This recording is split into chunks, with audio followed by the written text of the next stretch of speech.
Jóvenes, tengan todos muy buenas tardes. Bienvenidos a la Academia CEPREMUNI. En esta oportunidad vamos a tratar dos temas muy relevantes que se dieron pues entre 1914 y 1917.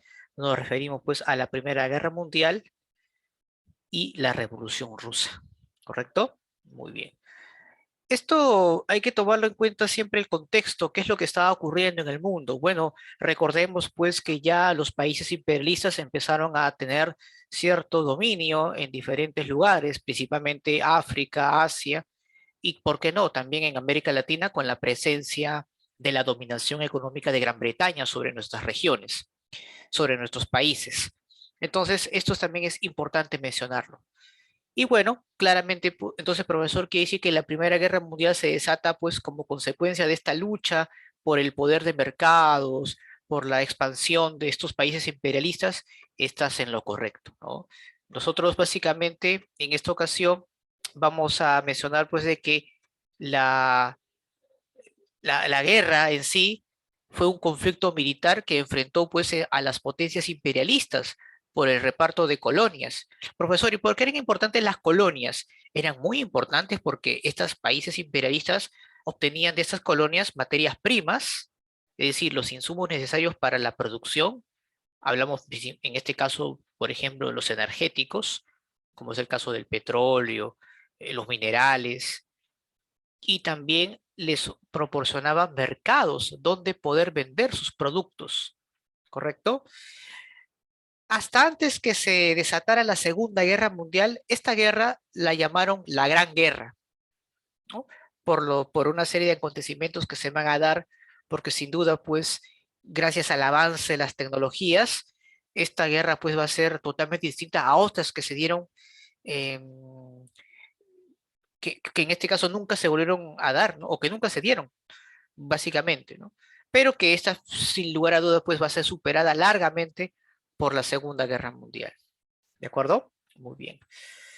¿Cuáles van a ser acá, profesor, los antecedentes, ¿no? Como parte, pues, de este conflicto que vamos a tener entre 1914 y 1918?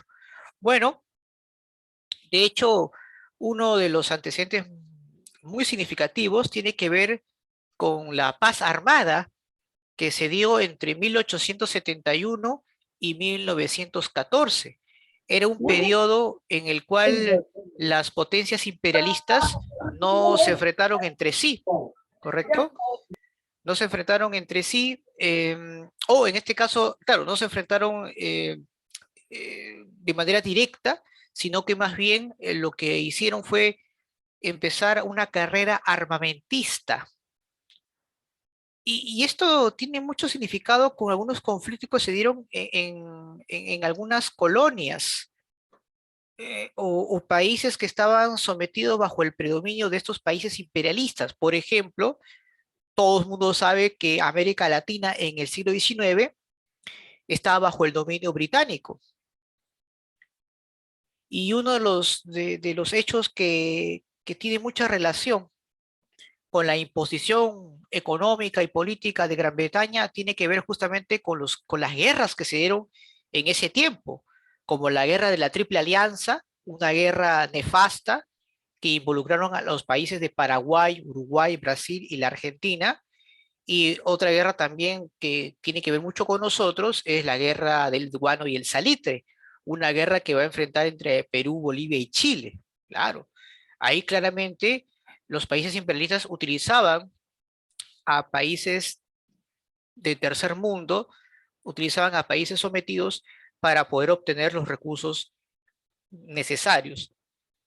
En el caso de la guerra que tuvimos con Chile, el recurso que buscaban los ingleses era el salitre, importante mineral, importante materia prima que se explotaba en los yacimientos de Tarapacá y Atacama. ¿Y por qué era importante el salitre, profesor? Principalmente para los países imperialistas era importante porque era un insumo importante para la elaboración de armamentos. Era justamente el periodo pues de la paz armada, en la cual los países imperialistas estaban armando para una posible guerra que tarde o temprano sabían que se iba a desatar entre estos países imperialistas debido pues a los enormes intereses que habían con respecto a dicha actividad, que era pues la actividad comercial, ¿correcto? Muy bien. Otro antecedente también que podemos aquí conocer era sin duda pues la crisis de Marruecos, que se va a dar entre 1905 y 1906. Había pues ahí una tensión política entre Francia y el Imperio Alemán por el control justamente de esta colonia. Al final tuvo que intervenir Gran Bretaña para que esta situación no llegue pues a desatarse a un enfrentamiento militar que posiblemente pues hubiera desencadenado toda una catástrofe en ese momento, ¿no? Pero era inevitable pues justamente, jóvenes, la guerra, ¿no? Que eso justamente lo vamos a ver más adelante. Otro acontecimiento tiene que ver, pues, sin duda, con las guerras balcánicas, que era un área muy importante geopolíticamente para los países imperialistas. Estas guerras, por ejemplo, se desarrollaron entre 1912 y 1913, previo, pues, justamente a la Primera Guerra Mundial. Por ejemplo, ahí el Imperio Turco Otomano perdió, pues, presencia, ¿no?, en la península de los Balcanes, debido, pues, a que las potencias imperialistas como Gran Bretaña, por ejemplo, y Francia van obviamente a tomar un papel protagónico en estos territorios. Por otro lado, potencias como el Imperio Austrohúngaro y Rusia también pues buscaban tener injerencia en esta área. Entonces ahí también vamos a ver pues fuertes tensiones eh, en esta área. Y justamente ahí, jóvenes, en los Balcanes se produce un magnicidio que sirvió como pretexto para el inicio de la Primera Guerra Mundial. ¿Qué, profesor? ¿Qué pasó ahí en los Balcanes, específicamente en Sarajevo, que es la capital de Serbia? Bueno, ahí se produjo el asesinato del archiduque Francisco Fernando, posiblemente el heredero al trono del Imperio Austrohúngaro. Fue un atentado en el cual se sabe que fue promovido por un grupo radical llamado La Mano Negra, cuyo autor intelectual y mediático fue un joven serbio llamado Gavrilo Princip, que claramente este partido o este movimiento radical se oponía al expansionismo del imperio austrohúngaro en la zona de los Balcanes. Y bueno, el conflicto pues era inevitable. ¿Por qué? Porque tras el asesinato del archiduque, el imperio austrohúngaro exige a Serbia explicaciones acerca de lo sucedido. Como Rusia era aliado de Serbia, moviliza sus tropas para obviamente defender a Serbia en caso de un ataque por parte del imperio austrohúngaro, porque prácticamente Serbia pues no sabía qué decir ante esa situación. El asesinato del archiduque fue un impacto tremendo en la sociedad europea de ese tiempo. Por su parte, Alemania, ante la movilización de las tropas rusas para defender a Serbia, le declara la guerra. Y los países que ya habían formado la Triple Alianza, como es el caso de Francia e Inglaterra, aliados de Rusia, le declaran la guerra a Alemania. Entonces, profesor, ¿qué pasó? Se desata la guerra, jóvenes. Porque previamente ya habían formaciones de bloques militares. La primera justamente fue pues la Triple Alianza entre Alemania, el Imperio Austrohúngaro e Italia. Frente a esa alianza militar, Francia, Inglaterra y Rusia también forman un pacto, la Triple Entente. Y justamente son los países de la Triple Entente, ante la movilización de las tropas rusas y ante la declaración de Alemania a este país, pues obviamente hacen lo mismo, ¿no?, con los alemanes. Muy bien, entonces esto es lo que empieza a darse. Entonces, profesor, la causa verdadera no fue el asesinato del archiduque, así es, no fue la verdadera causa de la guerra. En realidad, pues hay un trasfondo mucho más intenso con respecto a esa situación. Por ejemplo, si queremos hablar de causas económicas, que de hecho es la que más va a primar en cualquier guerra, tiene que ver pues sin duda con la expansión imperialista, esa lucha por conseguir colonias y materias primas.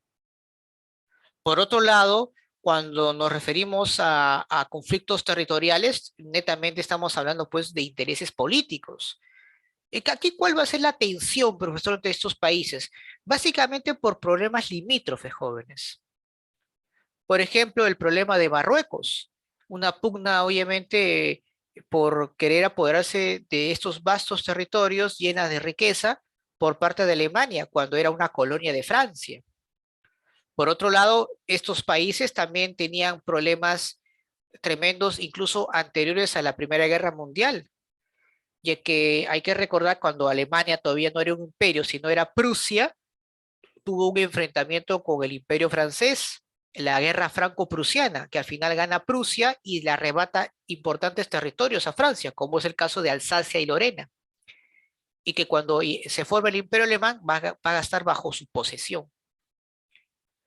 Y por otro lado, los Balcanes, que era una zona estratégica como tanto geopolítica como apropiarse de la ruta comercial para poder acceder pues a puertos importantes. Los Balcanes pues sin duda tanto geopolíticamente como económicamente eran fundamentales para los países poseerlas por parte de los países imperialistas, porque a través de ella podían, repito, acceder a puertos y a rutas comerciales. Y ahí se notó básicamente esa tensión entre el imperio austrohúngaro y Rusia, por ejemplo. Muy bien.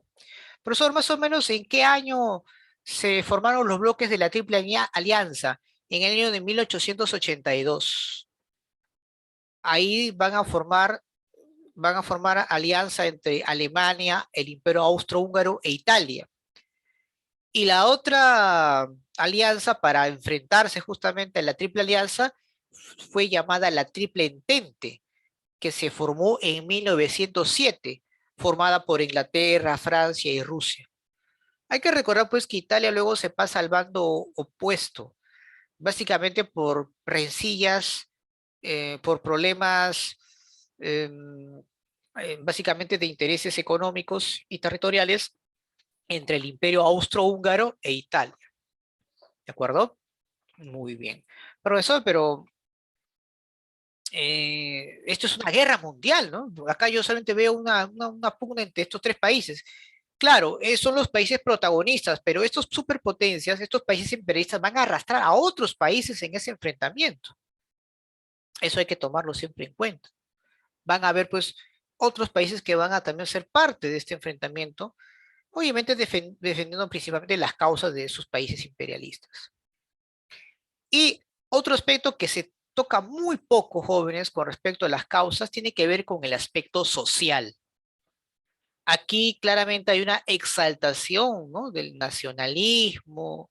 Las burguesías imperialistas promovían pues un discurso chauvinista, ¿no?, básicamente para favorecer el reclutamiento de la población en la guerra, porque fue una guerra netamente comercial, donde los intereses económicos eran principalmente por parte de las grandes transnacionales monopólicas.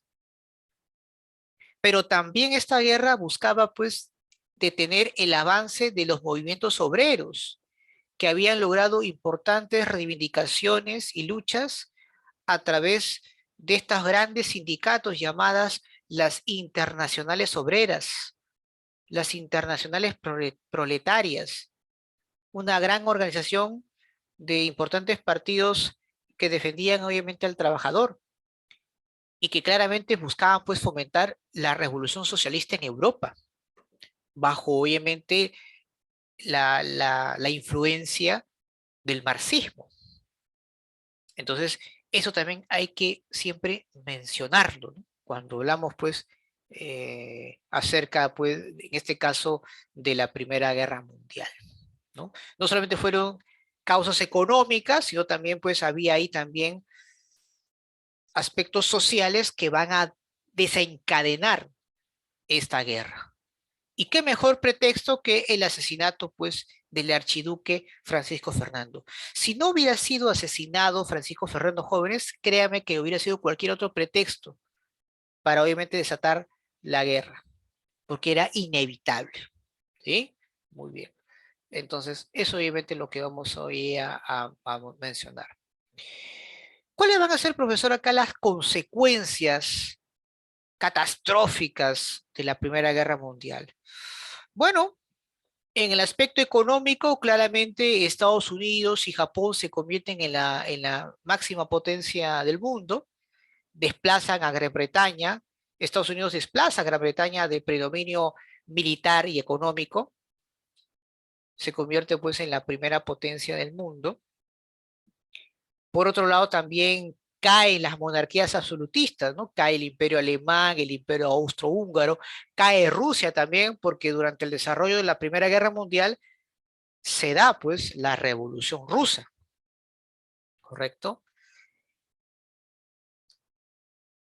Surge obviamente la Sociedad de Naciones como con el objetivo pues de preservar la paz mundial, pero en realidad lo que buscaba era beneficiar a los países vencedores de la Primera Guerra Mundial y deja pues como saldo más de 12 millones de víctimas. Y claramente pues también se da pues producto de la guerra una enorme crisis económica que va a afectar a Europa. Y se reconfigura también el mapa político de ese continente. Aparecen pues nuevos países, sobre todo pues en los Balcanes y también en lo que fue Alemania, ¿no? Por ejemplo, nace Polonia, nace otros países en los Balcanes, ¿no? Yugoslavia, por ejemplo, etcétera. Entonces ahí claramente, y también pues el Imperio Turco Otomano, que había sido aliado de la Triple Alianza, se desintegra, surgiendo países como Siria, Palestina, Irak, Irán, a través pues del Tratado Sykes-Picot, donde prácticamente Francia e Inglaterra reparten a su antojo lo que fue del Imperio Turco Otomano. Muy bien. Vamos a ver rápidamente el desarrollo de la guerra, jóvenes, ¿no? Muy bien.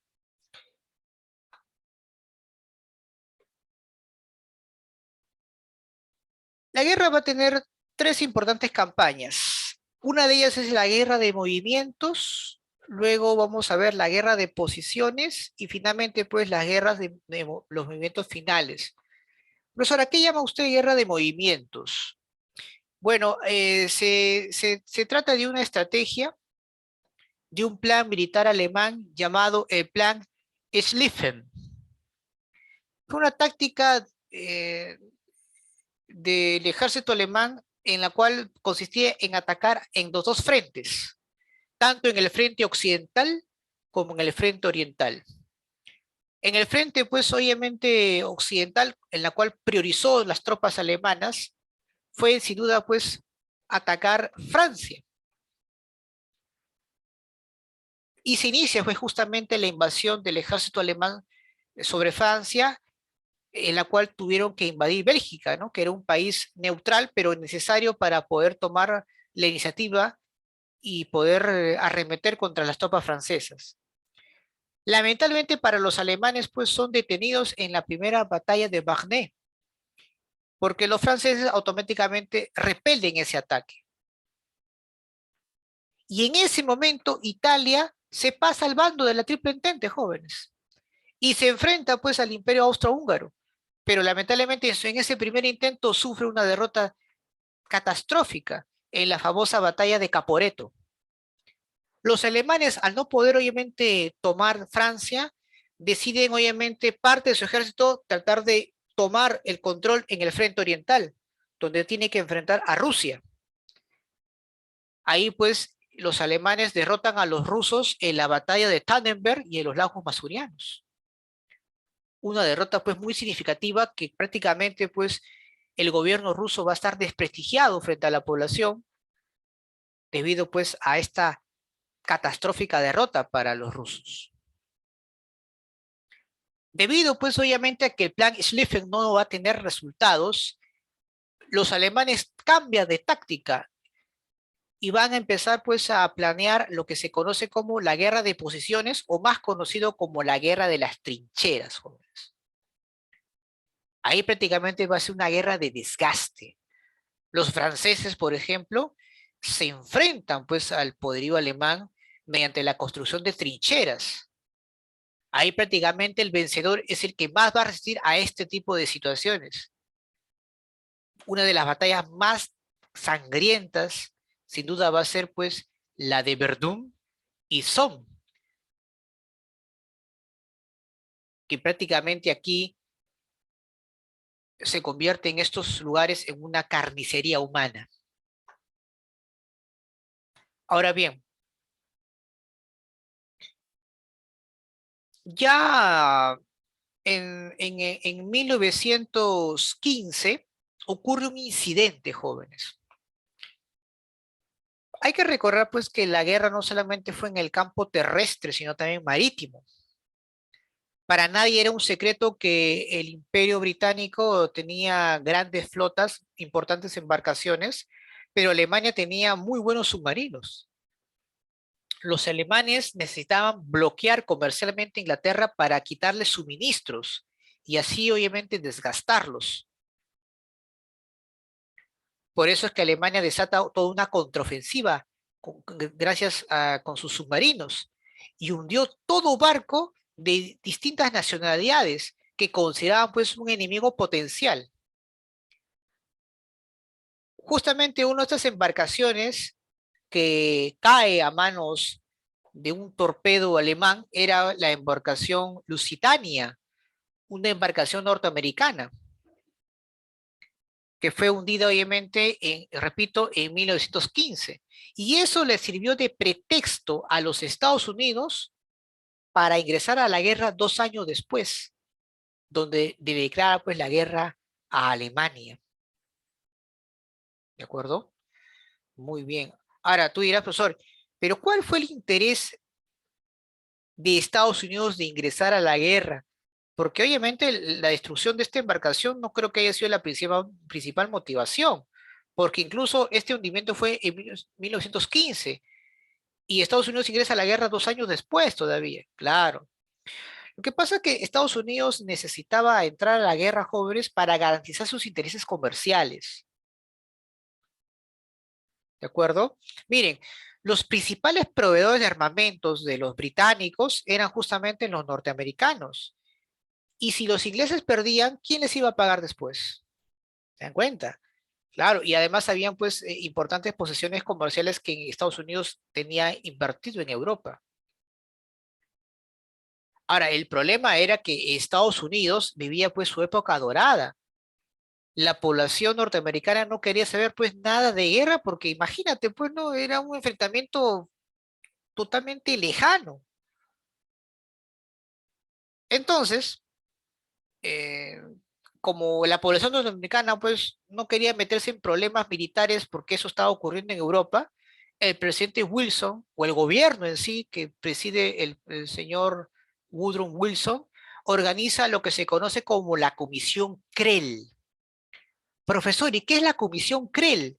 Es una campaña publicitaria, psicosocial, para poder manipular a la opinión pública y lograr pues que la población apruebe el ingreso a la guerra. Y lo consiguió en menos de un año, jóvenes. La población norteamericana que era pacifista automáticamente empezó a tener un espíritu belicista. Por ejemplo, aparentemente mm, se sustrajo documentos secretos donde Alemania, a través de una carta dirigida a México, donde le daba completamente su apoyo logístico y militar para que este país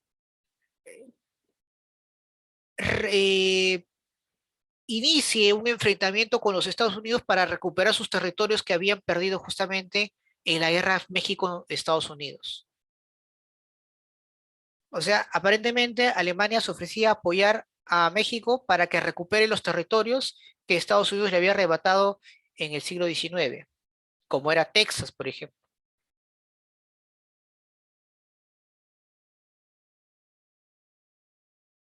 Ahora, es muy importante, jóvenes, tomar en cuenta lo siguiente. Este tipo de estrategias de campañas publicitarias y psicosocial siempre a Estados Unidos le ha funcionado, tanto en el pasado como en la actualidad, porque no es la primera vez que Estados Unidos realiza esas campañas. Hay que recordar que cuando quería posesionarse de Cuba, también lo va a hacer. Cuba en ese tiempo pues era una colonia de España.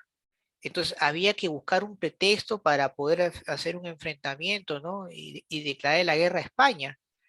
Y obviamente utilizó una táctica muy interesante. Aparentemente, pues, un navío español hunde una embarcación norteamericana.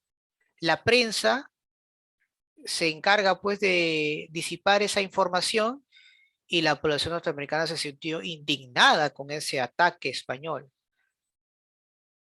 Se sabe, pues, que realmente eso nunca ocurrió.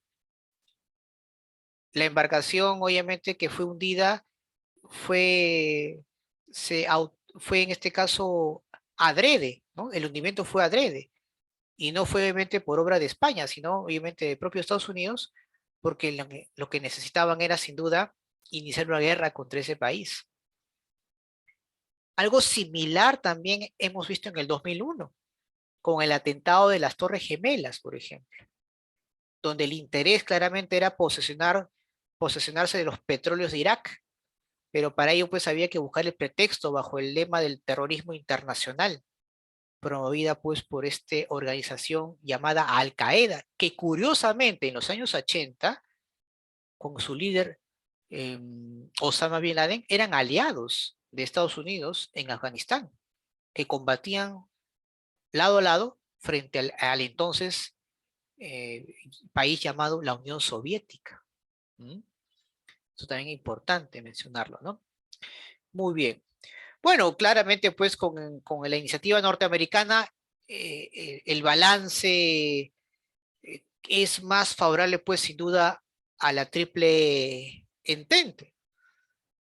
Los aliados pues donde derrotan a Alemania en la segunda batalla de Marne, al final las tropas alemanas no tienen otra opción de que firmar el armisticio, el famoso acuerdo alto el fuego, ahí está, el armisticio de Copenhague.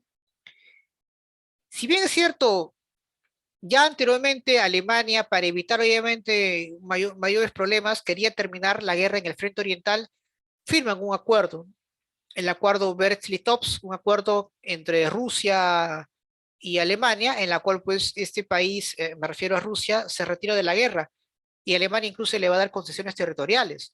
Gracias a este acuerdo, Rusia recibe, en este caso, importantes territorios, ¿no? Como por ejemplo Lituania, Estonia.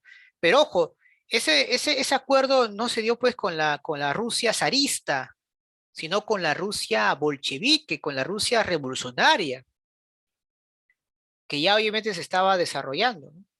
Rusia pues se retira de la guerra gracias pues al triunfo de la revolución bolchevique en 1917, donde obviamente con este acuerdo Rusia pues sin duda decide retirarse del conflicto. Pero lamentablemente, pues para los alemanes ya era muy tarde, ya Estados Unidos ya había incursionado en ese mismo año y solamente era cuestión de tiempo para que al final pues los alemanes sean derrotados, ya que claramente pues Estados Unidos tenía pues un mejor ejército y que va a ser obviamente su incursión en Europa va a ser muy favorable a los intereses de la Triple Alianza, perdón, de la Triple Entente. Muy bien. Y así pues al final se firma pues el terrible Tratado de Versalles, donde Alemania prácticamente es despojado de todas sus colonias, tiene que pagar una fuerte indemnización, en fin, ¿no? Lo mismo va a pasar con el Imperio Austrohúngaro, con el famoso Tratado Saint-Germain, donde el Imperio Austrohúngaro se divide, ¿no? entre los dos países, Austria y Hungría. Y Alemania va a dejar de ser Alemania y se va a convertir en la República de Weimar. Es más, Alemania no solamente pierde territorios, se le despoja de sus colonias, sino que además es obligado pues a subir una fuerte indemnización de guerra y pasaba pues una grave crisis económica. Fue el país pues que más castigado de la triple alianza. Muy bien. Bien, chicos, vamos ahora rápidamente a ver lo que es la Revolución Rusa. Que esto, repito, se dio paralelo a la Primera Guerra Mundial. Bueno, fue el proceso de lucha organizado por los trabajadores de Rusia, ¿no? Para derribar la monarquía zarista e implementar pues un gobierno de tendencia socialista. La Revolución Rusa, como ustedes saben, estalló en 1917. Fue un evento muy importante que trajo sin duda importantes o trascendentales consecuencias, para muchos historiadores comparables a lo que se dio en la Revolución Francesa. La diferencia, pues, que la Revolución Francesa estuvo dirigida por la burguesía, mientras que la Revolución Rusa estuvo dirigida principalmente por líderes como Lenin, Stalin, que representaban pues al proletariado. ¿Por qué fue importante la Revolución Rusa? Porque cambió la estructura económica, social, política en Europa, jóvenes, principalmente, ¿no? Y claramente, pues, esta revolución incluso logró, pues, expandirse a otros países. Por eso la preocupación de la burguesía europea y norteamericana de que la revolución bolchevique pueda, pues, influenciar, ¿no?, a otros países, principalmente de Europa.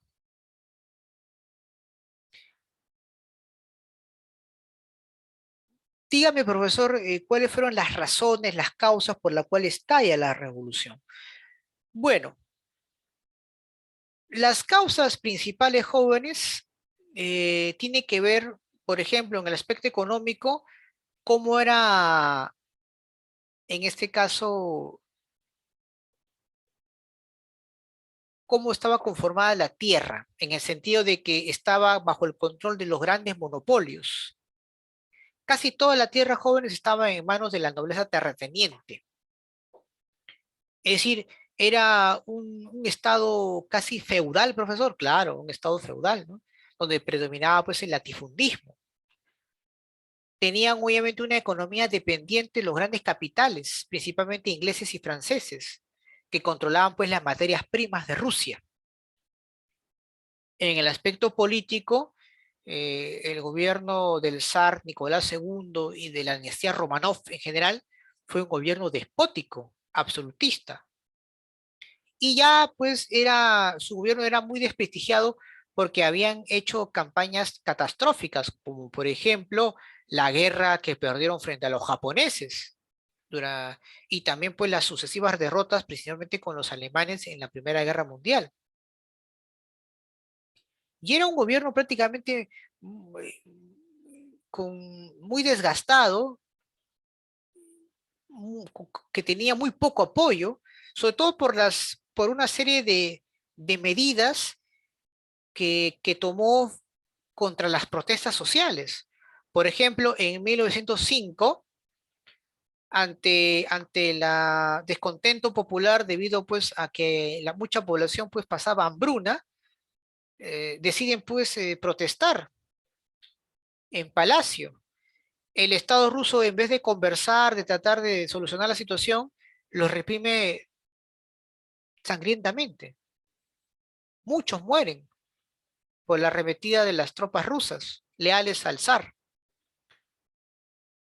Y esta situación pues va a acrecentarse cada vez más, tanto así pues que debido a la agitación social, el zar pues no tiene otra opción que instaurar un parlamento bajo el control de la burguesía rusa, a la cual pues se le va a llamar la Duma, así es el parlamento, y que obviamente esa Duma, ese parlamento, va a formarse de acuerdo pues a las elecciones generales a través del sufragio universal.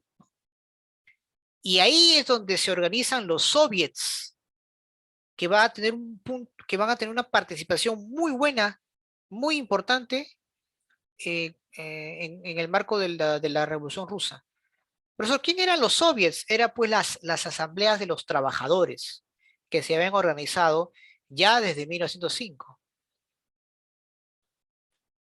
Consecuencias sociales, profesor, o causas sociales, perdón. Bueno, había pues sin duda pues una gran desigualdad, jóvenes. Los campesinos, llamados mujiks, por ejemplo, eran pues duramente explotados en el campo por los terratenientes, a la cual se les llamaban los boyardos. Eso era en el campo. En las ciudades donde habían fábricas, los trabajadores pues eran también explotados por las industrias extranjeras. Había pues mucha hambre, a la gente pobre se les obligaba a hacer trabajos forzosos, ¿no? Y esto pues sin duda generaba pues un fuente de descontento en la población frente a sus gobernantes. Y por si fuera poco, la difusión pues del marxismo en Rusia va a ser, digamos, la cereza final para que desate esta guerra, porque todas las condiciones que se estaban dando en Rusia eh, llamaban pues a de que esta corriente ideológica podía recalcar enormemente en la población. Lenin es el que impulsa y es el que adapta este pensamiento marxista en la realidad económica y social de Rusia. Lo interesante, jóvenes, acá que la Revolución Rusa tiene dos importantes etapas, en la cual en la última es la que participan los bolcheviques, ¿ah? Por si acaso. La Revolución Rusa pues tiene dos importantes procesos que ahora justamente lo vamos a estudiar. Ahí está.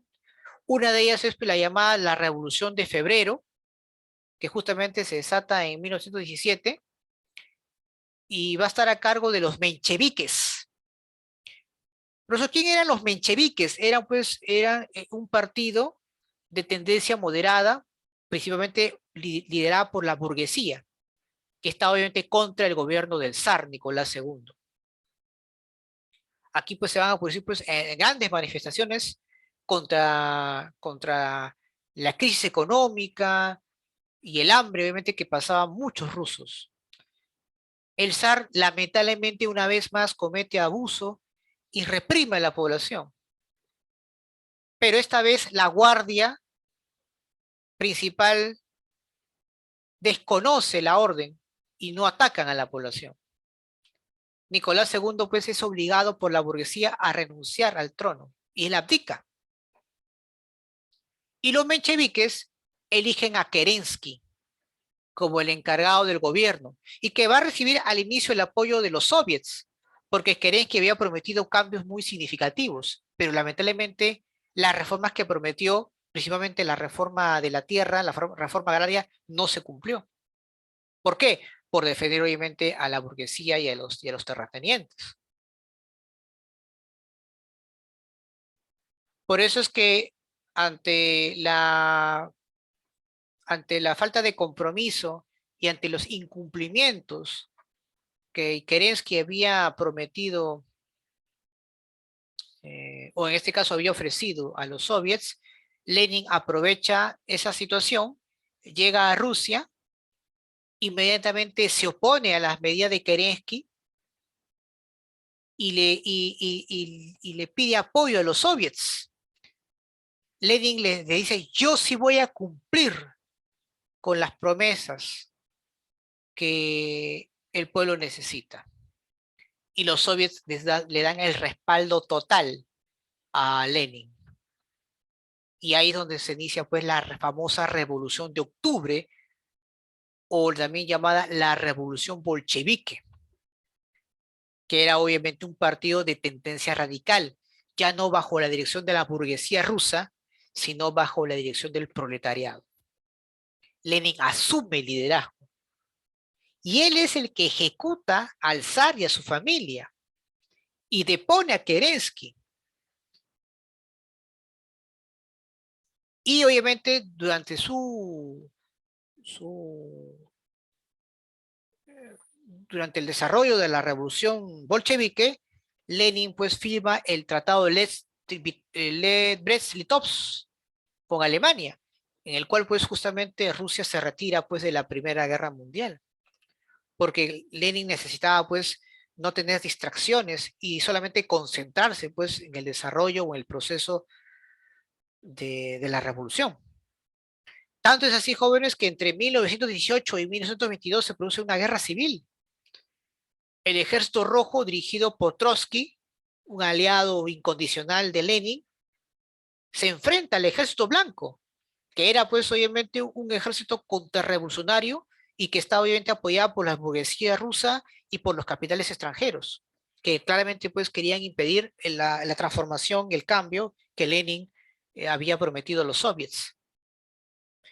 En 1922, por ejemplo, Lenin establece la unión de las repúblicas socialistas soviéticas, luego de vencer pues al ejército blanco. Y en ese mismo año, Lenin establece pues la nueva política económica, llamada NEP. ¿Y esto qué significa, profesor? Muere el comunismo de la guerra, que es lo que obviamente al final, principio quería Lenin, y decide obviamente de que ahora sea el Estado que sea el dueño de los medios de producción. Es decir, el Estado ahora es el que tiene que dirigir la economía a través de una comisión estatal de planificación económica. ¿Qué, profesor? ¿No nace el comunismo en la Unión Soviética? No, no nace el comunismo nunca existió. Lo que nace es el capitalismo de Estado, donde es el Estado obviamente que se apropia de los medios de producción, de los recursos, porque Lenin era consciente de que si Rusia quería acabar con el atraso que tenía, era industrializar el país. Lamentablemente su proyecto no se aplica del todo porque Lenin muere en 1924 y tras una lucha entre Trotsky y Stalin, al final este último asume el poder y Stalin pues establece los famosos planes quinquenales para impulsar el desarrollo productivo en Rusia. El objetivo era justamente el desarrollo industrial de la Unión Soviética. ¿Cuáles van a ser, profesor, las consecuencias de la Revolución Rusa o la Revolución Bolchevique? Nace el primer Estado socialista de la historia, ojo, socialista más no comunista. Surge pues el Estado, ahora el Estado es propietario de los medios de producción. Es decir, su economía no se basa en el comunismo, sino se basa en el capitalismo de Estado.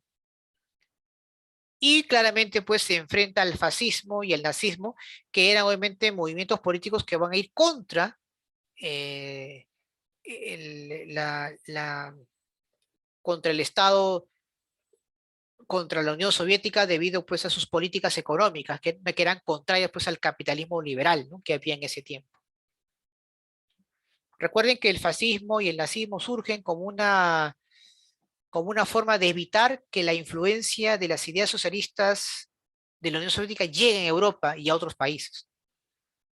Y eso ya lo vamos a ver cuando nos toque hablar sobre la Segunda Guerra Mundial, no se preocupen. ¿Sí? Muy bien. Preguntas, dudas, chicos, hasta aquí sobre el tema de hoy. ¿Alguna inquietud? ¿Alguna pregunta hasta aquí? ¿Ninguna?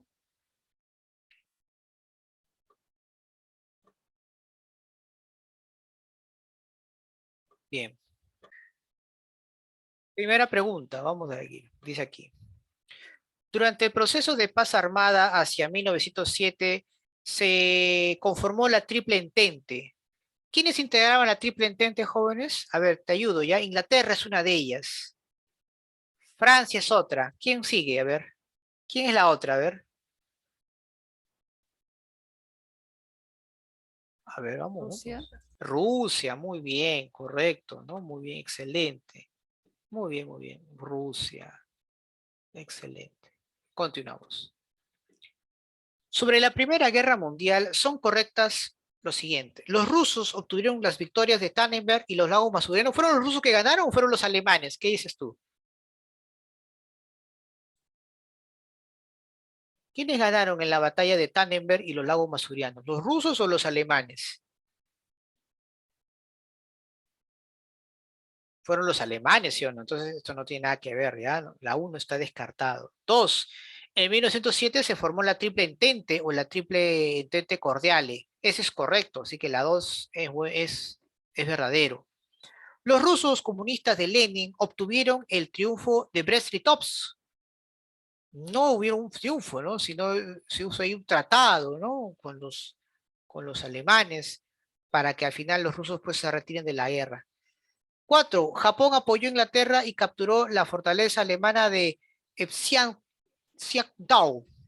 Ah, Japón apoyó a Inglaterra. Bueno, claro, en la Primera Guerra Mundial Japón obviamente va a formar parte de la Triple Entente, pero al final, pues, junto con Italia van a ser luego menospreciados, ¿no? Por eso que al final ellos en resentimiento apoyan a Alemania durante la Segunda Guerra Mundial, ¿no? Entonces, la 1 es incorrecto, la 2 es correcto, y la última también. ¿Cuál sería la respuesta? La 2 y la 4. La D, ¿no? La D de dedo, ¿no? Muy bien. 3. Fue la causa principal para el estallido de la Primera Guerra Mundial. A ver, puede ser causas económicas, políticas o sociales. A ver, el florecimiento de la industria alemana, el pleito de fronteras y nacionalidades, el incumplimiento del Tratado de Versalles, bueno, eso fue después. La lucha de mercados y la lucha por mercados y colonias o la paz de Letrán. La lucha por mercados y colonias, porque fue una guerra comercial, ¿no? Una guerra entre grandes transnacionales monopólicas. Muy bien, esa es la respuesta. Muy bien. El asesinato del archiduque Francisco Fernando fue y pertenecía a la sociedad secreta de, a ver, el asesinato de Francisco Fernando fue,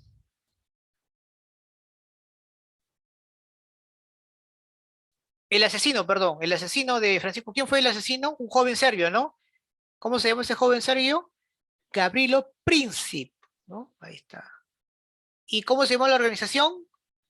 Mano, la mano negra. Muy bien, listo. Durante la Primera Guerra Mundial, ¿quiénes gobernaron el Perú? Ah, mira, pregunta interesante. A ver, ¿quién gobernó el Perú entre 1914 y 1917? ¿Se acuerdan? Eso lo hemos visto en la República Aristocrática. ¿Quién fue? Fueron dos, ¿no? Óscar Benavides, que gobernó el Perú entre 1914 y 1915, luego de deponer a Billinghurst, y luego fue todo el gobierno hasta 1919, en la cual pues por segunda vez gobernó el Perú, que era el señor José Pardo y Barreda, ¿no? Entonces la respuesta es la A. Muy bien, ahí está la A. Listo. Continuamos. A ver, esta te la dejo a ti, a ver, para que tú lo busques, a ver. General alemán que derrotó a los rusos en su pretendida invasión a Alemania. Ribbentrop, von Klaup, Gaiden, Hindenburg o von Hayek. Ahí te lo dejo ahí, para que tú mismo puedas investigar. Ya, no olvides, ¿ah? Otra más. La intervención armada de los Estados Unidos en el conflicto entre 1914 y 1918 se debió a factores económicos. Señalen lo que le corresponde. A ver, el hundimiento de Lusitania, el desgaste militar alemán, luchar por la libre navegación, el fracaso de von Hindenburg en Bélgica o la solicitud de Thomas Wilson a Inglaterra. Obviamente lo que buscaba era romper pues el bloqueo comercial que Alemania quería presionar o quería realizar sobre Inglaterra, ¿no? Claro, luchar por la libre navegación, ¿no? Para seguir, obviamente, los Estados Unidos seguir comercializando con la Triple Entente y seguir lucrando con la guerra. Continuamos. Estados Unidos intervino en la guerra por el hundimiento ¿de qué embarcación? Entonces los norteamericanos al mando del general invadieron Europa. A ver. Bueno, era Lusitania y quien ordena pues obviamente la invasión era pues el almirante Pershing, ¿no? Ahí está, muy bien, Lusitania. Ya está. No vayas a poner Titánica, a ver por si acaso. A ver, continuamos. Al término de la Primera Guerra Mundial, Alemania pierde. ¿Qué pierde? Pierde dos importantes territorios que al final le va a ceder a los franceses, ¿no? Que era justamente Alsacia y Lorena, ¿no? Muy bien. Continuamos. El Partido Demócrata lo llevó por dos veces consecutivas a la presidencia de los Estados Unidos. Creía pues que era posible acabar para siempre con las guerras, pero su afán de asegurar la paz, rompiendo todo precepto, se trasladó a Europa, donde fue obviamente artífice de la Sociedad de Naciones. ¿Quién fue el presidente de Estados Unidos que promovió la guerra? O en ese que permitió pues, o que ingresa a la guerra. Woodrow Wilson, ¿no? Wilson. Te tengo un dato de Wilson. Él era pues rector de la Universidad de Yale, aunque allá en Estados Unidos creo que lo conocen como presidente académico, algo así. Y él justamente cuando era pues el máximo representante o autoridad de la Universidad de Yale, él tuvo como profesor a Hiram Bingham. Él era profesor de historia y geografía. Y ustedes saben quién es Hiram Bingham, ¿no? Es el que luego al final él va a dar a conocer Machu Picchu, ¿no? Hiram Bingham, ¿ya? No se olviden olvidar de eso. Las condiciones de la paz entre los países adversarios en la Primera Guerra Mundial fueron establecidos en el Tratado de Versalles. Versalles, ¿no? ¿Y quién fue el país más castigado? Alemania, ¿no? 12. Es una consecuencia de la Primera Guerra Mundial. A ver, ¿cuál sería la consecuencia?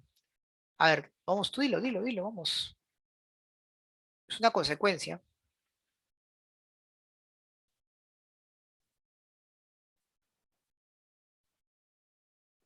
Surgen dos potencias importantes. Japón es una de ellas. ¿Quién es el otro país? Estados Unidos. Muy bien. Perfecto. Fue el pretexto de la Primera Guerra Mundial. ¿Cuál fue el pretexto de la Primera Guerra Mundial? Fue el asesinato de quién? Fue un magnicidio de Francisco Fernando. 14. Los dos bloques que se enfrentaron en la Primera Guerra Mundial. A ver, y eso sí, por favor, hazlo tú. Vamos, vamos, tú puedes. O te deja como tarea también, no hay problema. Pero a ver, dilo. Está fácil, ¿ah? Triple Alianza y ¿Y la triple? Entente. Entente. A ver, ¿dónde está acá? Bueno, acá no hay triple entente, acá dice triple entente, y bueno, en realidad puede decir triple alianza y triple entente, ¿no? No está acá. Vamos a corregirlo acá. A ver acá. Triple alianza. Ah, ustedes lo corrigen acá, ¿ya? Acá debe decir triple entente.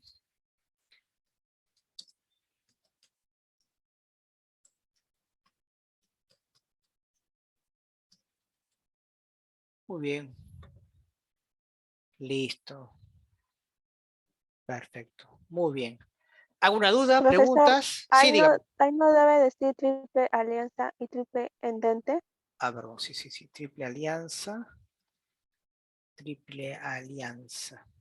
Ahora sí, gracias por la corrección. Sí, sí, correcto. Muy bien. Listo, muchas gracias. ¿Alguna pregunta por aquí? ¿Alguna duda? Correcto. Entonces, un descanso de 5 minutos y continuamos con Historia del Perú. Viendo que ahí también están los materiales en el blog. ¿Ya? Listo. Entonces, 5 minutos y retornamos.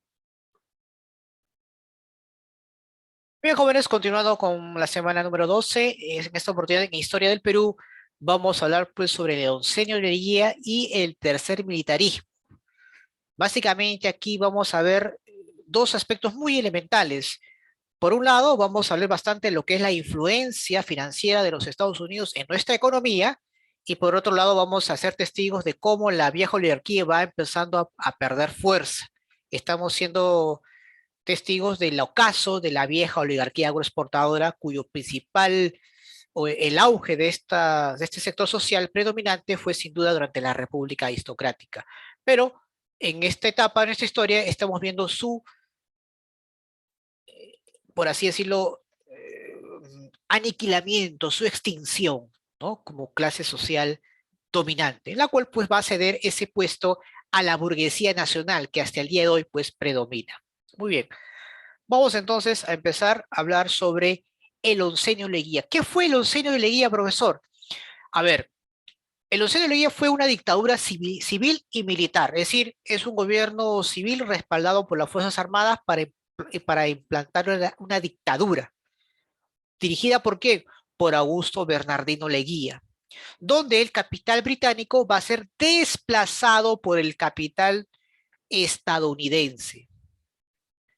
Su gobierno se va a caracterizar por reprimir los movimientos obreros que buscaban sus reivindicaciones sociales y también va a reprimir a los jóvenes universitarios que buscaban pues importantes reformas. Muy bien. En esta etapa, la oligarquía representada en el Partido Civilista, jóvenes, va a perder el poder político, pero va a mantener todavía sus privilegios económicos, y esto se va a prolongar hasta el gobierno de Velasco Alvarado, donde prácticamente liquida el poder económico de la vieja oligarquía, ¿no? Con la reforma agraria. Muy bien. ¿Cómo llega al poder nuestro amigo Bernardino Leguía? Bueno, se convoca a elecciones presidenciales en 1919, durante el segundo gobierno de José Pardo y Barreda, y ahí estaban dos candidatos. Uno de ellos era pues el que representaba al Partido Civilista, que era Antero Aspíllaga, apoyado por el capital británico y por la oligarquía, mientras que Augusto Leguía también se presenta como candidato y claramente pues él va a ser apoyado por muchos comerciantes liberales y en especial por los Estados Unidos. Ambos candidatos tenían importantes votaciones casi similares. Entonces, quien tenía que decidir quién iba a ser el próximo presidente era pues la Corte Suprema. Pero esta Corte Suprema mayormente estaba integrada por civilistas que claramente pues le iban a dar como ganador a Aspíllaga. Por eso que Leguía, con el apoyo de las Fuerzas Armadas y los Estados Unidos, da un golpe de Estado. Y es así obviamente como se encumbre en el poder. ¿De acuerdo? Muy bien. ¿Qué aspectos importantes vamos hoy día a estudiar de Leguía, profesor? El aspecto económico es fundamental, jóvenes. Por ejemplo, el capital norteamericano progresivamente pues se vuelve hegemónico en nuestro país. Se va a multiplicar la deuda externa con los préstamos de la banca norteamericana para que Leguía pueda hacer grandes obras monumentales. Leguía, para poder coaccionar a la vieja oligarquía, implanta lo que se conoce como la ley de aguas. Profesor, ¿y qué era la ley de aguas? El Estado pues iba a controlar este recurso limitando el poder pues de la oligarquía, que dependía claramente pues del agua para poder aprovecharlo en sus haciendas. Y bueno, en su gobierno decide ampliar la concesión de los ferrocarriles de la Peruvian Corporation por 99 años. Y por presión de los Estados Unidos, crea el Banco Central de Reserva del Perú para poder canalizar directamente los préstamos de los capitales financieros, principalmente de Nueva York. Profesor, y gracias a estos préstamos, ¿qué realizó? Grandes obras, como justamente te mencioné. La Plaza San Martín, el Parque Universitario, el Hospital del Niño, la Avenida Leguía, que luego se va a llamar la Avenida Arequipa, ¿no? ¿Quién no conoce la Avenida Arequipa, sí o no? Claro, fue una obra pues una obra majestuosa de Augusto Bernardino Leguía, pero con los préstamos pues que obviamente recibía, eh, con, a cambio, pues, obviamente, de entregar nuestras riquezas, ¿no? Leguía, pues, claramente era un presidente entreguista a los capitales norteamericanos. Ahora bien, estas obras también tenían un propósito, no solamente era mantener contenta a la población, sino que buscaban pues contribuir y expandir las urbanizaciones hacia el Callao, los balnearios y favorecer a un sector que poco a poco estaba surgiendo en nuestra sociedad, que era la clase media, a la incipiente burguesía, que obviamente luego vamos a ver más adelante. En el aspecto social, profesor, ¿qué aspectos importantes podemos encontrar aquí? Bueno, con el apoyo, pues, aparentemente que se le da, pues, a los indígenas con ciertas leyes, pero que claramente, pues, eran demagógicas, como por ejemplo el Día del Indio, pero que prácticamente eso no ayudó a que la estructura eh, o al mejoramiento de esta clase social.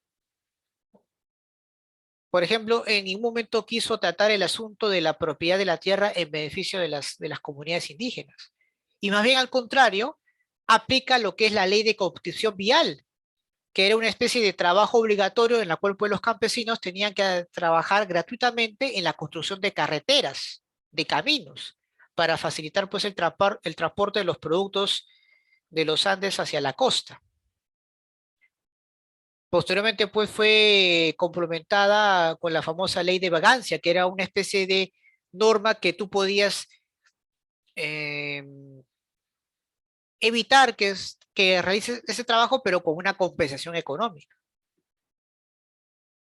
Y claramente, pues, reprime cualquier tipo de sublevación, en especial en los Andes del Sur, que claramente eran, pues, reivindicaciones contra los gamonales que seguían siendo, pues, o cometiendo abusos a la población campesina, y la cual pues Leguía no había hecho absolutamente nada al respecto. Pero sí Leguía favoreció enormemente a la clase media, ¿no? A esta burguesía incipiente que poco a poco se va a ir consolidando con los años.